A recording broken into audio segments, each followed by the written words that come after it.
Hello, and welcome back to the Across the Pod podcast. It's time for another season preview, and this time it's a turn of the Las Vegas Raiders. With me, I've got a returning guest to the podcast who was on in last year's season preview for the Raiders. Back with me today is Sky Sports Jeff Reinebold. How are you? I'm doing really good, man. I appreciate it, and it's awesome to be on with you guys. I know you guys are getting ready. It's about around the corner. We're second week of preseason right now, and some questions are getting answered around the league, and even more questions are being asked around the league. So it's going to be a really interesting run up into February and the Super Bowl. Yeah, it's the longest off season in any sport I can think of, and it's when it gets to February, I always love the build of Super Bowls is always great, and you always look forward to the big game. And then when the game finishes, you realize, oh no, I've got 7 months of no NFL action in it. It's so long. But when preseason hits, you know that regular season football's around the corner. You know that week one is just coming up. You know the season is just beginning, and I think it's just an exciting time for all NFL fans. All right, brother, I got to ask you, what is my email that you sent this link to?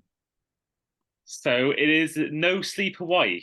No off-season No Hawaii. off season, sorry, yeah.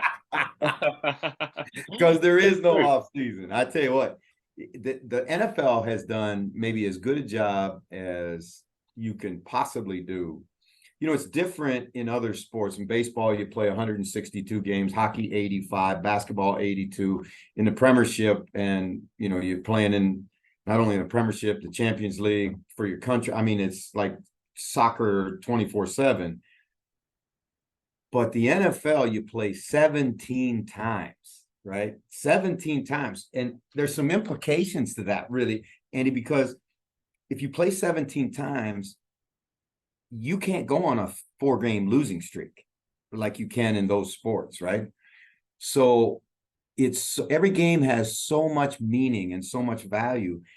But what the NFL has done a masterful job of, I think, is creating a calendar, a year-round calendar with the draft, with OTAs, with the combine, with all of those things, so that we get a little nibble every month or so during the offseason just to keep you just to keep you involved. But now, boy, I tell you what, I was just today, we play tonight, so I went home, had the afternoon off. I fixed myself some lunch, and I'm watching the Panthers against the Jets in preseason and just intrigued by the whole thing. There's so many storylines, so much going on. It's really, really incredible.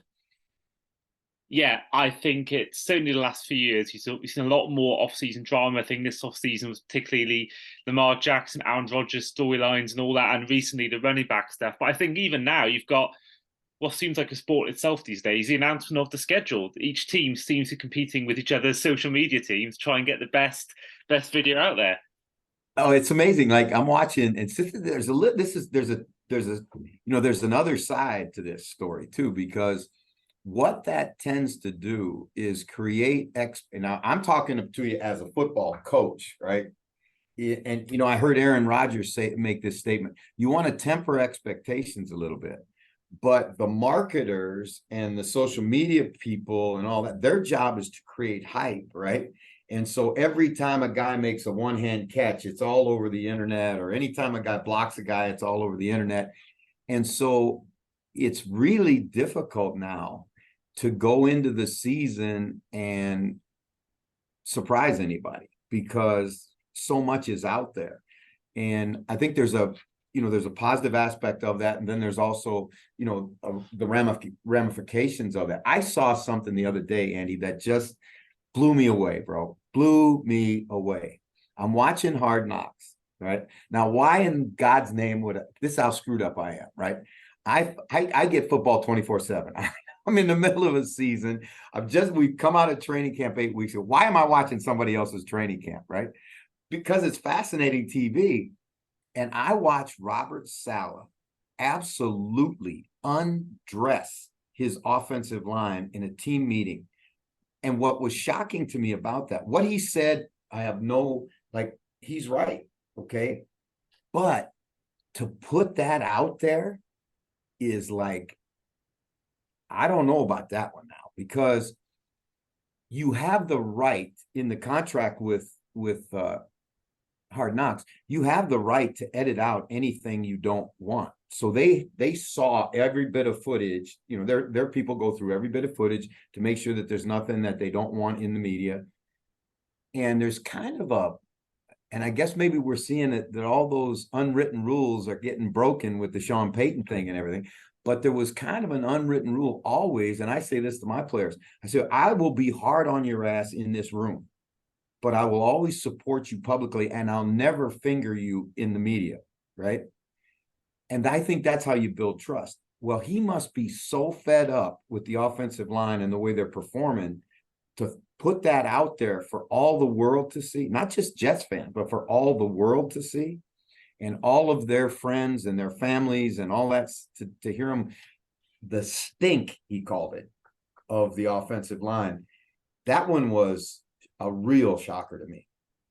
Yeah, I mean, I don't know whether they sent out a message to players that if we're not going to cover anything up, if you're not going to perform on the practice field, then you might as well let the whole world know about it. I don't know whether that's got anything to do with it. Maybe he wants to send out a message. But speaking of the documentaries, have you watched both The Quarterback on Netflix and also the Johnny Manziel, the thing that came out this week? Yeah, and I've been really interested in both because Johnny actually played here. At the end of his career, he came up to the CFL to try and resurrect his career, and the same things that bit him in the tail in the NFL bit him in the tail here. You know, there comes when you get to pro football, you just can't rely on sheer talent. And this is there was a message in there that I don't think a lot of people got, and I think I'd like to throw this out there to young players that are listening to this. When you see those things, you recognize that Johnny Manziel was an incredibly talented athlete, and could create and do all kinds of things at the college level, even at the Division I college level. A&M is one of the elite programs in America. But when you step up to the pros, it's a huge step. And if you don't have study habits, like he never watched film, if you don't have practice habits, if you're going to not take care of your body, all of those things, well, you go from where you're the best and everybody else is down here to now you go to the pros and everybody's the best. And if you don't have habits to rely on, it's really, really difficult. And, it cost him his career. Yeah, I think for me, the biggest thing struck me was the 0 hours of iPad viewing. I think that's surreal. Because I think on the one side, I don't think you have to be a quarterback who watches it every single minute of your life. I think Trevor Lawrence made a good point about it not being the be all and end all for his life. But at the same time, like we saw with Marcus Russell back in the day, like we saw with Johnny Manziel in this documentary, I think if you don't watch any film or don't watch do any sort of studying whatsoever, I think you're basically not going to make it as a player. Even the most naturally talented players in the world who can come to the pros, if you're not watching tape at all, then you're never going to make it as simple as. And I think that's a big message to if you're a young quarterback watching that documentary. I think that should be a big sign to you watching a documentary that, yeah, if you're going to the NFL or even college for that matter, you've got to watch the film. And it's interesting too. We talk about the documentary Quarterback, which I thought was genius, right? I thought it was really, really good. But it's interesting the number of quarterbacks who have already said they're not going to participate in it, and I think there comes a point where you reach a saturation point with building your brand and some of these other things that, athletes do today. And I don't begrudge them that, because you're only going to play for a very short time and you're trying to maximize your earning power and, your staying power and all of that. But I think the reality of it is it's intrusive to the point where it can become a negative. And I've heard Lamar Jackson say he's not going to do it. And a number of guys have said they're not interested in allowing that to happen. So, I think at least in my mind, there's plenty of inside information that we can get without having a camera following a guy around 24/7. I agree. And things like, mic'd up especially gives you almost that insight without needing a documentary. I think obviously it goes into much more quarterbacks. You have receivers, linemen, all them, the ones that are mic'd up as well. So I think, we probably are okay as we are. But I think if someone told me you're going to get a second series of quarterback, I'm all for it. I thought it was really good. Now, speaking of the Raiders, the main ins and outs going on this off season, the main outs, Darren Waller via a trade to the Giants, quarterback Derek Carr, who's gone to the Saints, as well as Jared Stidham, fellow quarterback, who's I believe has gone to the Broncos. Cornerback Rock Sin has gone. Tight end Foster Moreau, as well as Matt Collins and Cleveland Farrell.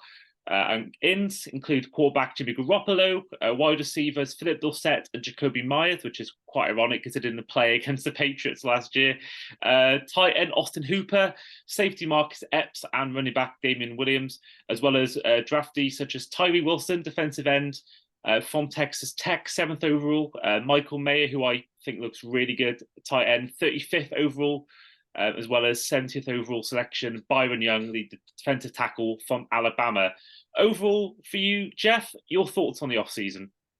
Well, I think, the thing with the Raiders, when you looked at the Raiders, and I've been a Raider fan for a long time, I think one of the things that has been really tough, and, Rob Ryan is a very good friend of mine, and their defense has just struggled. I mean, they just do not have enough people on defense. When you think about it, it's unfortunate. They got an elite level pass rusher at defensive end, and really nobody else around him. And if you look around the league historically, there's typically been a second to that guy who could, who would benefit from the highest level player, but also could, was good enough that you wouldn't have to be able to, that you couldn't slide the protection all the way to him, and all the things that they do to Max Crosby. So I think the young kid that they drafted out of Texas Tech is in my mind, a bit of a reach. He's an athletic freak. He's got all of the numbers, all the testing numbers, all of that. But for too long, in my opinion, the Raiders have drafted based upon those kinds of things and not upon production as a football player. Now, if that player can, maximize his talent and come in and give, become the bookend that Crosby needs on the other side, the Raiders defense makes a quantum jump. But they're still not good enough in the back end. They're still not good enough on the second level at linebacker. If the defense improves, they'll be a better football team. I think what you saw after Josh's first year, and Coach Vermeil told us this in both St. Louis and in Kansas City, that it really takes a year in a program before you really know what you've got and what you don't have, because you can study the tape and you can, look at his players' evaluation and combine grades and all of that. But until you go through a season with them and, the bullets are flying and, the controversies come and adversity strikes, because one thing that I guarantee every player that comes to pro football is you're going to face adversity. And sometimes you're going to face it on a weekly basis, like the Raiders did last year. So you don't know what you have until the shit hits the fan. And so now I think Josh has a feel for what he had. And I think he knows what he wants. I think Michael Mayer and Hooper create an environment or an opportunity for them to be more what they were at New England when they had multiple tight ends, when you had Gronkowski and Hernandez. Those kinds of situations that help a quarterback like Jimmy Garoppolo, who's, Jimmy's won a lot of football games in the National Football League. But can he carry a team on his back? That's the question. Now, what's going to happen with Josh Jacobs, right? This is one of those things that you as a coach, it's so very difficult because, in some ways you're at the whim of the player, because if he's made enough money, if he wants to step away for a year, like, we've seen that happen before with Le'Veon Bell in the National Football League. And so if he chooses to step away for a year, what are you going to do? You're talking about an elite level running back talent that you need, because I think the Raiders will always want to run the ball first. And that if you look at McDaniel's history, when Brady was at his best, they could run the football, right? And if you got an 8-man box to stop the run, they were good enough throwing it, particularly with the multi-tight end stuff that they did. And they were imaginative. that he could get the ball outside. And I think Jimmy can do that. Now, what happens if they don't have their bell cow back? We'll wait and see. I think it's really interesting because I think Josh McDaniels, I think he could be really on a hot seat if they do struggle again, because they only lasted, well, just less than 2 years in Denver.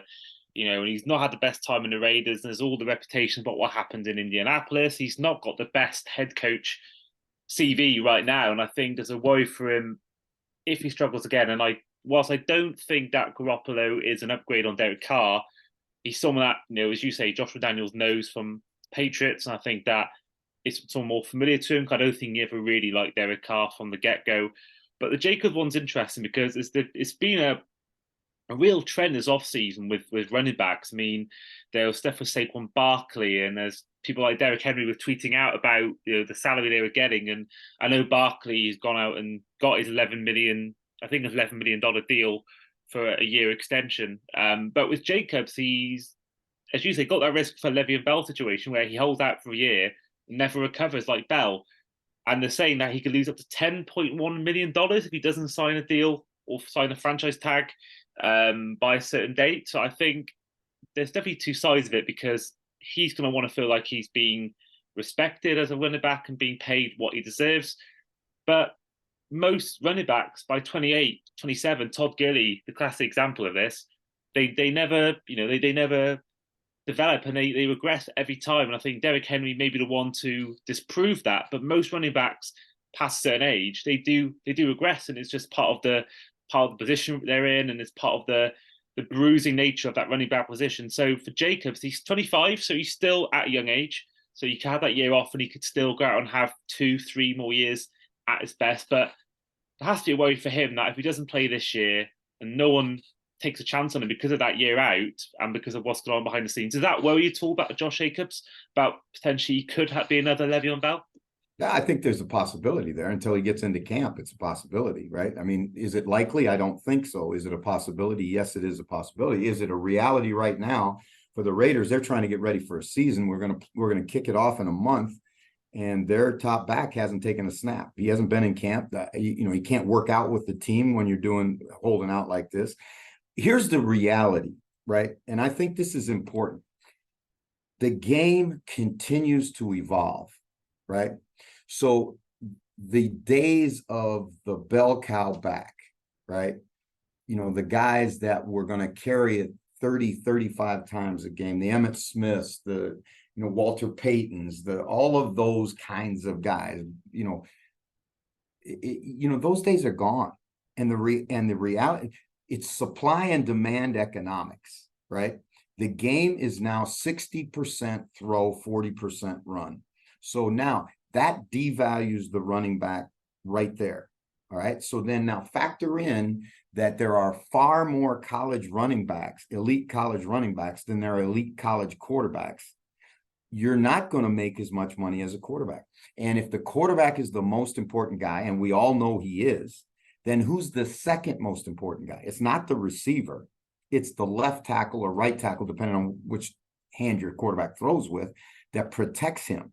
So there are very, very, very few humans walking around the planet that have the dimensions, the length, the foot quickness, the toughness, the ability to bend, all of the things that a left tackle has got to be able to do. So here's this pool, this big pool of players at a position, and here's this little tiny pool of players at a very critical position, quarterback, and even a smaller pool of players at another critical position. Well, if you're a businessman, where are you going to invest your money? In where you can get the returns, number one, and number two, where you can get them as cheap as possible. Well, I know I can go get another running back. I can't go get another left tackle. I can't go get another pass rusher. I can't go get another elite quarterback, right? I mean, we see teams struggle with it all the time. And so the running back union that kind of formed in the offseason, where guys it was a concerted effort between a lot of guys, that got together and said, we need to publicize the fact that we're underpaid. No, you're not underpaid. You're paid what the market bears, right? You're not underpaid. So they can get that out of their head. The reality of it is the market says you can get player X at position X for such and such a dollar, right? Now, if a team chooses to overpay, that's the team's business, right? But the smart teams they're gonna resist that, and they're gonna hold in there and say, okay, go, we'll find another, right? Now, that's the just cold, hard economics of the game. As we say, the business of the business. Yeah, and I want to bring up to a stat here. According to FantasyPros.com, this is the snap leaders for running back last year in the whole NFL, and the top three are Saquon Barkley, Dalvin Cook, and Josh Jacobs.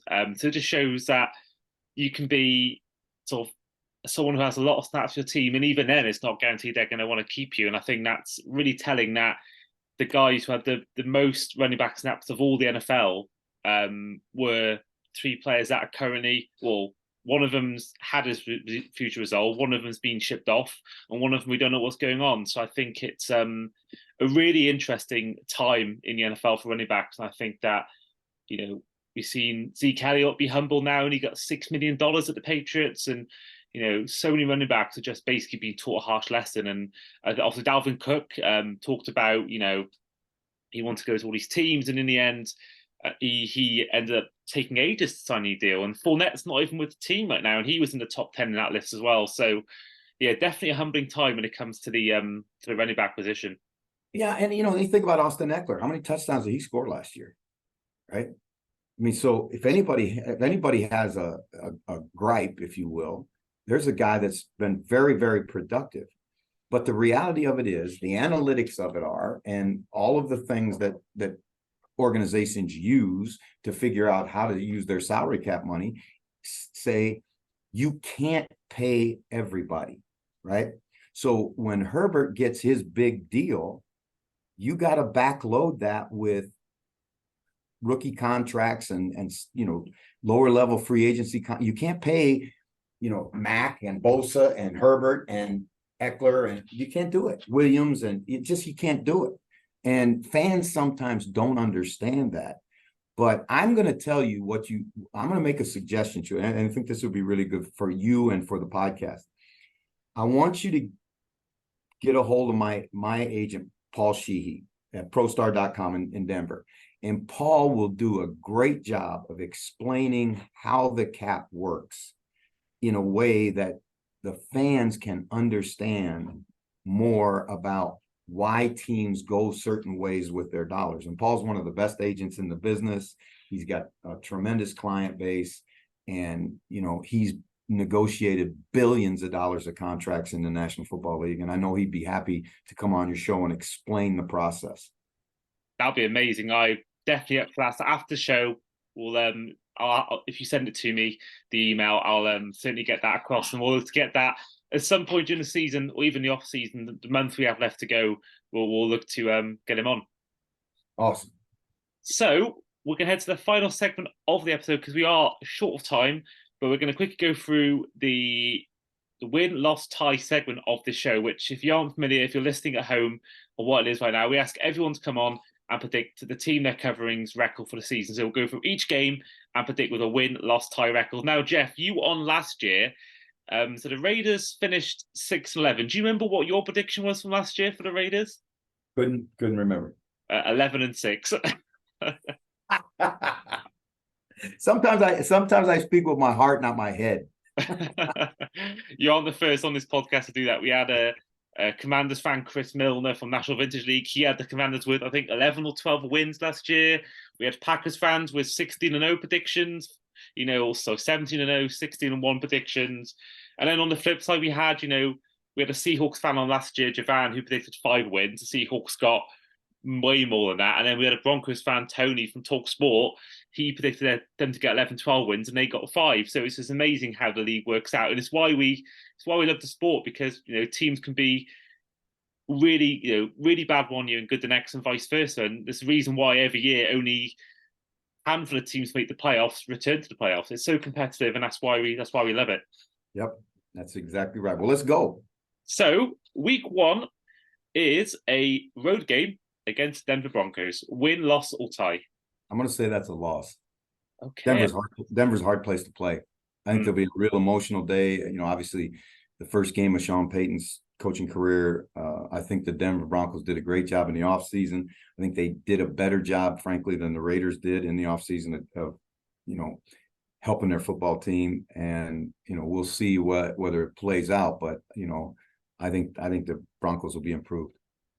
Yeah, I think if Peyton, he can't get Wilton back to his Seattle days. I don't think anyone can, to be honest. It's always the same thing down Rodgers a little bit, where it's hard to tell whether last year was bad because they were unhappy where they were, or whether it was bad coaching in Russell Wilson's case, or whether it was down to age. And I think this season, with Hackett back in Rodgers' life, we'll know this year whether it was down to him being unhappy in Green Bay, and we'll know this year if Wilson can or can't perform, whether it was down to Hackett or not. So I think it's really interesting time for those two quarterbacks, and I think it really is a massive. Basically, their seasons all hinge on this. And I think if Russell Wilson struggles, Denver have no chance of making the playoffs, and same thing with the Jets in what is a very tough division. And speaking of which, in week two, you're on the road to the Buffalo Bills. Bills too good. Too good. Josh Allen, too good a player, too many good players on defense. Bills haven't had a great training camp. I watched them play their first preseason game. They struggled a little bit, but it was a lot of really second-line players out there for them. So I just think that they've got a lot of good football players in Buffalo, and they know how to win, and they know they're in their Super Bowl window. So I'll take Buffalo. Okay, so week three, you're at home for the first time this year, at home to the Pittsburgh Steelers. Tough. I mean, that's an iconic game. You go all the way back to the play that's immortalized in the airport in Pittsburgh. The immaculate reception, and the Steelers have kind of had their ways with the Raiders over the years. So I'm going to take Pittsburgh. So we're 0-3 to start. We're not starting real well. Yeah, not a great start. But going back to you mentioned about the Pittsburgh airport. I went to Pittsburgh last year, and literally, it was sadly about a month before James Franco passed away. But as you walk downstairs after getting off your flight, that's one of the first things you see, and it's just, I think it's so good because you automatically know you're in Pittsburgh now, and it's a really good welcome into the Pittsburgh area, and it basically shows you straight away what Pittsburgh's all about. Through that. So week four, back on the road in LA at SoFi against the Chargers. I think they can beat the Chargers. The Chargers have a talented roster, but for whatever reason, they've never really played up to their talent level. And you got to remember, Bosa only had 2 sacks last year. He's coming off that injury, so he's got to prove that he's back. Khalil Mack's at the tail end of his career. I think this is a game that the Raiders can win. Hey, so week five is at home against the Green Bay Packers. Wow. There's this one I can't call, to be honest with you. You got to give me a pass on this one, because how do we know about Green Bay? I mean, until we see more of Jordan Love, I think that's going to be the big tell in Green Bay. I think though that Green Bay is kind of revitalized. I think the coaching staff's a little revitalized, and I think the players are too, because Aaron casts such a big shadow in Green Bay, and that's not a negative. It's just I think that they're revitalized with the chance to prove that they can win without him. Should you call it a tie, that one? The first I'll tie? call it a tie. All right, great. So next up is another home game, but this time against the New England Patriots. I think they can beat the Patriots. I've got to see the Patriots prove to us. It was close last year, and I think the Patriots are going to have to prove to us that Mac Jones is frankly for real, and that they can find anybody outside to make a big play for him in the passing game. Hey, so week 7, you're heading on to Chicago to take on the Bears. I think they'll beat the Bears. I think the Bears are kind of everybody's darling this offseason.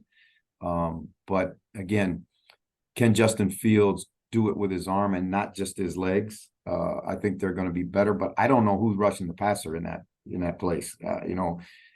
That's going to be the key. That defense. This could be, as crazy as it sounds, this could be a high-scoring game. Not because the offenses are great, it's because I think you got 2 defenses that struggle. Yeah, I mean, they've added Yannick Ngakoue, but I know you said it many times on Inside the Huddle that is a red flag when he's had so many teams in so many years. And I think it's as good as the talent he is, there's always that red flag if someone has been on, what's it been, like 5 teams in 3 years now or something for Ngakwe? Yeah, because let me say this: when you're a pass rusher, and he's a very good player, right? When you're a pass rusher and you just shuttle from team to team like he's done, there's something to that. I mean, teams just don't give up talented pass rushers. Yeah, I couldn't agree more.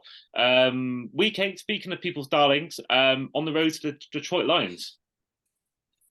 Wow, I'm gonna take the Lions. I think that Dan Campbell's done a great job of instituting a culture there, a toughness there that that just going to separate them from other people. They had a great draft. They've got great young talent. I heard it said the other day. Now I'm not sure I'm going to ride this hype train this far, but they were talking about Hutchinson and saying that he could be a 20 sack a year guy. I don't know about that, but I think he can certainly be 10 or 12 this year, or maybe 14, and that'll be too much for the Raiders. Yeah, I mean, I think it'll take a lot for any defensive player to get 20 sacks in a year. That'll be a hell of achievement if he does that. Week 9, you're at home to the New York Giants. I think they can beat the Giants. I really do. I think that it'll be interesting to see. Daniel Jones got his big contract now. Saquon's back in the fold. Cole Beasley is in there. They've got some really fine young receivers. Waller at tight end. It'll be really interesting to watch him come back to Las Vegas and play in the stadium that he played him as a Raider. But again, I think that at home, Coach Vermeil used to say that it automatically, as soon as you had a home game, it was a 3-point advantage over whoever you played. So week 10, a game I'm going to be actually going to, is at home to the New York Jets. Yike. Again, you look at and if the Jets can protect the pass, and that's not the Raiders' strength, their pass rush. But if they can protect the passer, they're going to be really good. Way too many weapons for that Raider defense. And I was really impressed watching the Jets defensive line in preseason, even though it was some backup players, some guys that'll be rotational players in that, it wasn't Quinnen Williams. It wasn't the elite players. They've really got some guys that can rush the passer. Yeah, I think it's going to be an exciting season for Jets fans.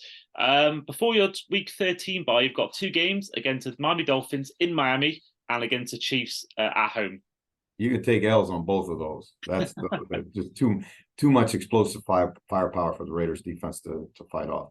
Okay, so that means going into your week 40 game after your bye week, you're on a 4-7-1 record. So it's not going the best for the Raiders according to this record. Nope, but hey, I'm trying to temper my expectations. Remember what we talked about? So week 14, you're at home again, but this time against the Vikings. They can beat the Vikings. I really think at home they can beat the Vikings. I think the Vikings defense is going to have to prove that they've gotten better. And, anytime they're at home, I think you got a chance. And I'll say this one's going to go to the Raiders. Hey, so week 15 is at home to the Chargers. Again, I think they can beat the Chargers at home. They're getting on a little hot streak towards the end. I don't think they're going to be a playoff team, but I think they're going to, they're threatening to be a 500 team. Well, this streak might end in week 16 on the road to the Chiefs at Arrowhead. See ya. See ya. Yeah, that one is. Yeah, I mean, I went to the game last year at Arrowhead between these two, and they ran them close. But I just think with what's happened with the Raiders and what's happening with the Chiefs, vice versa, I just think that is going to be, a bit of a mismatch. Week 17, your final road game of the regular season is against the Colts. They'll beat the Colts. Okay, so that means you go into week 18, you're at home against the Denver Broncos. And again, I think they can beat the Broncos at home. I think the Raiders will finish better than they start. The schedule kind of sets them up that way. Plus, I think, they'll continue to grow over the course of the season. This is going to be an offense that's going to take a little time for all those guys to feel comfortable with one another and for Jimmy to kind of get a chemistry developed with those guys that he's got. I'm anxious to see, like I said, that 2 tight end stuff that they're going to be able to do. And hopefully the defense will continue to grow through the season too. They got to stay for them to, win 7 games. I think they're going to have to stay healthy. That's the number one thing, and continue to go through the season and worry about not about the playoff, but just worry about getting better week to week. So yeah, this obviously will mean that you won't be making the playoffs with that record. I mean, I think, with the Raiders, what do you think would happen after that in terms of, Well, I think if Mr. Davis would make a change after they go 10-7 and don't make the playoffs, and you may not make the playoffs in that division at 10-7, in the AFC at 10-7, you may not. I think it would be a shame, because anytime you change, anytime you fire coaches and fire players and fire equipment guys, and I mean, it's when they go through, they typically go right through the building, and you're going to set yourself up for another rebuilding scenario. And that's, I think, one of the things that teams like Pittsburgh have shown us, is that when you're willing to hang in there with some tough years, and Mike's had some tough years. Now, he has never had a losing season, but he's had some 10-7 kind of seasons. Then, if you're, as long as the players are continuing to hear you, right? And I think that's going to be the big key. I think they'll get certainly another year, and that would be good for them. But yeah, so looking at overall, in terms of, you are our looking at the table now, we've got, of all the fans that have been on so far, let's get the table up now. So you are 20th guest and our 19th team we've covered. You are our third least optimistic fan going into the season so far. Well, I tell you, I really think that, when you go into a program like Josh did and those coaches did, and you've gone through the massive turnover that you've gone through, and you're only in year 2 of a rebuild, that you just have to be patient. The problem you run into is you are really in a good division. You're in maybe one of the best divisions in football. I think the AFC East would argue that, but certainly when you look at the West, every one of those teams has an elite quarterback, with the exception of you. And I think Jimmy's better than a lot of people give him credit for. And I'm hopeful that he has, another good year. He's won a lot of football games in the National Football League. Now, he wasn't able to take the 49ers to a Super Bowl championship. He missed Emmanuel Sanders by 1.5 yards in the Super Bowl game, what would have been a catch to win the game. And that's amazing that your career is evaluated by 1.5 yards, right? And so unfortunately, we lost connection with Jeff towards the end of our chat about all things Raiders. But I hope you guys enjoyed the episode. If you are watching on YouTube, don't forget to like and subscribe. If you are listening on Spotify or Apple Podcasts, don't forget to follow the podcast and keep an eye out for the rest of our season previews. But in the meantime, this has been the Across the Pod NFL Podcast, Las Vegas season preview with myself and Jeff Reinebold, and we will see you guys for our next team preview. See you then.